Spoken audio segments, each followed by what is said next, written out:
Graça e paz. Amados irmãos, hoje eu gostaria de fazer um paralelo entre a fé e a alimentação, para que fique uma explanação mais fácil, inteligível. Glória a Deus. Primeiramente, nós temos que saber o que é a fé, segundo a Bíblia.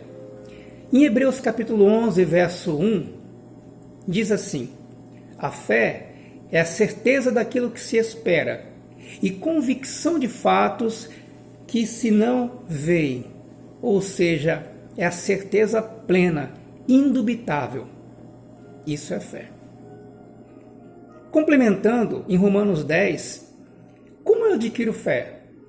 Em Romanos 10 diz que a fé vem pela pregação, e a pregação pela palavra de Cristo. Ou seja, enquanto eu estou ouvindo a pregação, mas a pregação da sã doutrina, a pregação de Cristo, eu estou me alimentando, eu estou me fortalecendo. Mas vamos lá. Um exemplo, o nosso corpo ele responde de acordo com o alimento que nós consumimos. E eu creio que a maioria saiba que o infarto do miocárdio, ele começou a aparecer este século, no início desse século, após o óleo de soja aparecer nas prateleiras dos mercados. O óleo de soja, ele é aquecido a 100 graus, no caso de uma fritura, ele se transforma na substância mais cancerígena do planeta, chamada acroleína. Então, por exemplo, quando você consome um pastel, quando você consome um ovo frito, consome uma coxinha, normalmente esse óleo é reutilizado, o que torna essa substância mais letal, mais nociva ainda à nossa saúde. Refrigerante ele torna o nosso corpo acídico, porque ele tem acidez. E o nosso corpo acídico, ele se torna um ambiente favorável para o desenvolvimento da célula cancerígena. Sem falar que também causa a osteoporose. Leite de caixinha, o leite em seu ambiente natural, o leite natural extraído da teta da vaca, até 24 horas ele começa a coagular. Ele começa a azedar. Como é que ele fica 6 meses numa prateleira dentro de uma caixinha? Então, esses são alguns exemplos. Então, eu consumindo esses alimentos, eu não digo a curto prazo, mas a longo prazo, vai comprometer minha saúde. Eu posso ter um infarto do miocárdio, eu posso ter um mal de Alzheimer, entre várias outras enfermidades decorrentes dessa alimentação que eu estou depositando no meu corpo. Ah, mas eu vou comer o quê então? É muito simples. Todo alimento que é processado, que é industrializado, ele leva conservante para poder ficar na prateleira. Até porque se a pessoa morrer, o dono da fábrica não vai mandar nem uma coroa de flores para você. Por quê? O intento é faturar. O intento é comercializar e não deixar a população robusta. Não dar saúde à população. Não, de forma alguma. Bom, mas então vamos lá. Nós estamos falando do corpo. Amém? Agora vamos falar da alma, do espírito. Então por que hoje nós não vemos uma fé como a de Abraão? Uma fé como a de Davi? Uma fé como a de Daniel na cova dos leões? Uma fé como a de Sadraque, Mesaque e Abednego? Que diante da face da morte, diante da fornalha acesa 7 vezes mais, não negaram o Deus que serviam. Preferiam ser queimados, mas não negaram. Paulo e Silas, acorrentados, cantavam hinos, davam glórias a Deus. Hoje, nós vemos uma fé muito superficial. Mas por que nós vemos uma fé tão superficial, uma fé tão fé de palha, uma fé de papel, que ao menor fogo, ela já se dissipa como fumaça?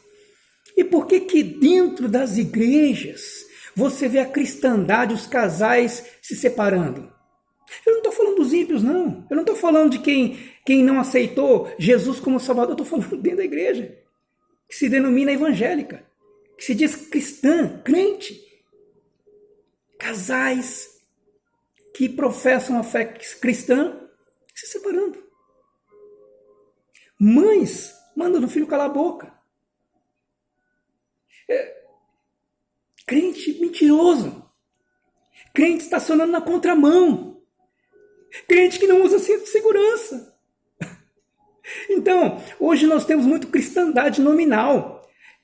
Eu fico imaginando, se coloca um crente desse numa arena, no Coliseu, onde Nero colocava os cristãos para serem mastigados pelos leões famintos, ia fazer xixi nas calças. Ia melar as calças. Por quê? Porque a fé, ela tem que ser alimentada com alimento sólido, verdadeiro, puro, nutritivo. A maioria das pregações contemporâneas, a maioria das pregações de hoje em dia, é uma pregação antropocêntrica, é uma pregação de autoajuda, uma pregação de triunfalismo, ou seja, o centro das atenções é o próprio homem. É ele quem vai receber a promessa, é ele quem vai ser exaltado, é ele quem vai ser honrado. Eu não consigo imaginar João Batista, os apóstolos e o próprio Senhor Jesus falando isso, ensinando dessa forma. Mas eu vejo os verdadeiros homens de Deus, os apóstolos e o próprio Senhor Jesus dizendo: arrependei-vos. Arrependei-vos. É chegado até vós o reino de Deus. Você tem que abandonar seus pecados. Você tem que santificar a sua vida. Você tem que andar em novidade de vida. Você tem que nascer do alto.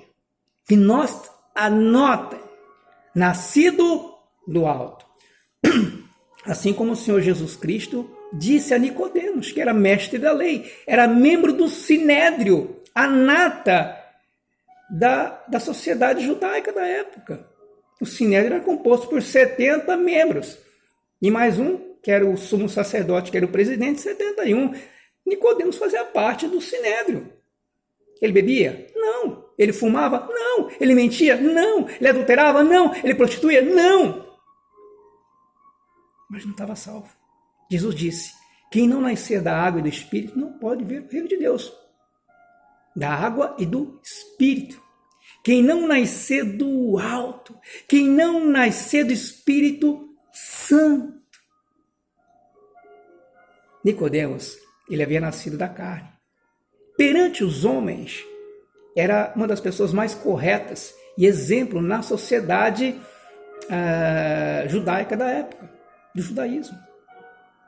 Mas aquilo que ele tinha, aquela bagagem que ele carregava, aquela prerrogativa que ele tinha, não era suficiente para salvá-lo. Por quê? Tem que nascer do alto. E como que a pessoa vem a nascer do alto? Ouvindo, praticando, através do ensino da sã doutrina. E o que é a sã doutrina? A sã doutrina, ela tem como expiação o sangue de Jesus na cruz. Você não é salvo pelas obras que você realiza. Ninguém é salvo pelas obras que realiza. Até porque o mérito seria meu e não de Cristo. Hoje, a expiação está sendo feita pelos envelopes. A expiação está sendo feita pelo dízimo, pela oferta, pelas campanhas.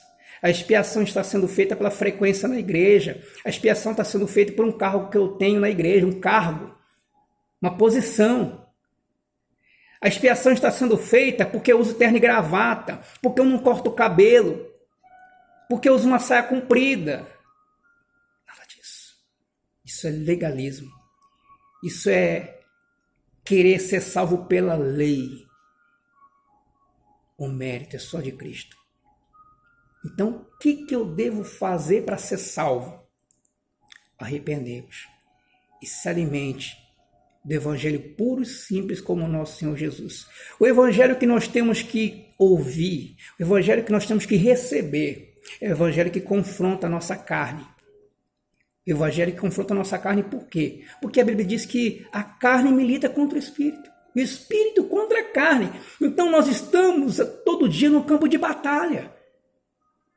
E a palavra ela vem para alimentar a nossa fé, para que nós possamos vencer o pecado que tenta nos assediar todos os dias, na nossa carne, nos nossos desejos, nas nossas obsessões. Então, o verdadeiro evangelho, ele nutre, ele nos deixa com a fé sadia, por isso que é sã doutrina. Então, por que hoje não temos uma fé abraâmica, uma fé davídica? Porque o alimento que está sendo ministrado na maioria das igrejas, eu não digo todas, na maioria das igrejas, é o evangelho superficial. O evangelho que a pessoa está lá dentro, ela se arrepia, ela rola, ela pula, ela gira, sente uma emoção, ela canta, chora, mas saiu da igreja, ela murcha com uma bola furada. Isso é apenas emoção. Esse é o evangelho enganoso. O evangelho de Cristo, ele fere, ele machuca, ele açoita a nossa carne, para que nós possamos nos aproximar mais da santidade de Deus. Então, cuidado com o que você ouve, cuidado com o alimento que é ministrado na sua mesa espiritual. Lembrando que se o alimento que você ingere espiritualmente, ele é fraco, ele é nocivo, a sua fé não será uma fé que agrada a Deus. Porque sem fé é impossível agradar a Deus. Examine as Escrituras para que não seja enganado. Não fique à mercê de tudo que falam para você, porque muita gente está comendo lixo que coloca à mesa deles. Muita gente está comendo apenas comida estragada. Por isso que tem uma fé pequena, uma fé mirrada, uma fé insalubre. Amados, para que tenhamos uma fé sobrenatural, uma fé inabalável, tem que ser o alimento verdadeiro. Então examine as Escrituras diariamente, esteja em oração constante, jejum, santifica a tua vida, tenha intimidade com Deus, se afasta dos lugares pecaminosos. É muito fácil, é só você imaginar, eu posso ir para a balada, eu posso fumar um narguile, eu posso ficar no bar, eu posso andar com tais amizades. Jesus, em seu lugar, ele frequentaria esses locais? Jesus, em seu lugar, ele faria o que você faz? Amém? Medite sobre essa palavra, reflita e também se alimente da verdade, porque somente a verdade liberta.